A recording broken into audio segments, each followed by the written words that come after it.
Supreme court में अयोध्या मामले की सुनवाई के लिए संविधान पीठ का गठन कर दिया गया है। इसमें चीफ जस्टिस समेत 5 जज शामिल किए गए हैं। मामले की सुनवाई शीर्ष कोर्ट में 10 जनवरी को सुबह 10:30 बजे शुरू होगी। अब आपको बताते हैं कि इस मामले में सुनवाई करने वाले जजों के बारे में। चीफ जस्टिस रंजन गोगोई, तत्कालीन प्रधान न्यायाधीश दीपक मिश्रा की कार्यशैली और मुकदमों के आवंटन की प्रक्रिया पर सवाल उठाने वाले न्यायाधीशों में शामिल न्यायमूर्ति रंजन गोगोई ने देश के 46वें प्रधान न्यायाधीश पद की शपथ ली।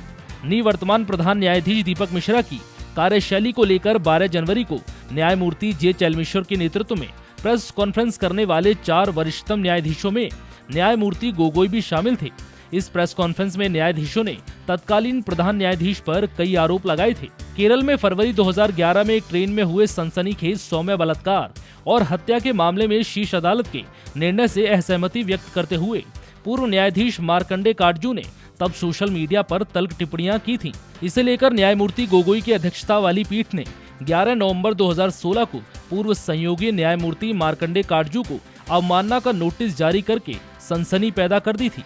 जस्टिस उदय यू ललित ने जस्टिस आदर्श कुमार गोयल के साथ मिलकर SC/ST एक्ट में बदलाव के आदेश दिए थे, जिसके बाद यू ललित काफी चर्चा में आ गए। पूरे देश के दलित संगठनों की ओर से 2 अप्रैल को भारत बंद बुलाया गया। सोशल मीडिया पर जस्टिस आदर्श कुमार गोयल की इतनी चर्चा नहीं हुई जितनी जस्टिस उदय यू ललित के बारे में कहा जा रहा था। सोशल मीडिया पर चर्चा होने लगी थी कि यही वो जज हैं जिन्होंने SC/ST एक्ट को खत्म कर दिया, जिसके बाद से यू ललित काफी चर्चा में आ गए। सुप्रीम कोर्ट में जस्टिस यू ललित और जस्टिस आदर्श कुमार गोयल दोनों ही लोगों की बेंच ने फैसले पर मुहर लगाई और बाद में कहा कि सुप्रीम कोर्ट ने एक्ट को खत्म नहीं किया बल्कि उसमें संशोधन किया, जिसके बाद जस्टिस यू ललित ने SC/ST एक्ट को लेकर गलतफहमी फैलाए जाने की बात कही।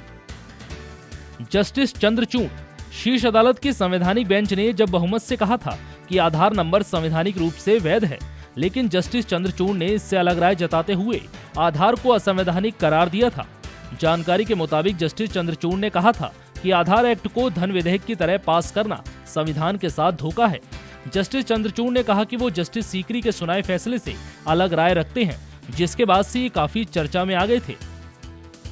जस्टिस NV रामना उस समय चर्चे में आए जब जस्टिस दीपक मिश्रा और NV रामना की पीठ ने राज्य सरकार के एक फैसले को बर्खास्त कर दिया था, जिसमें सरकार द्वारा बच्चों के बलात्कारियों को बांध्यकरण बनाए जाने की अपील की गई थी, जिसके बाद से NV रामना काफी चर्चे में आ गए थे।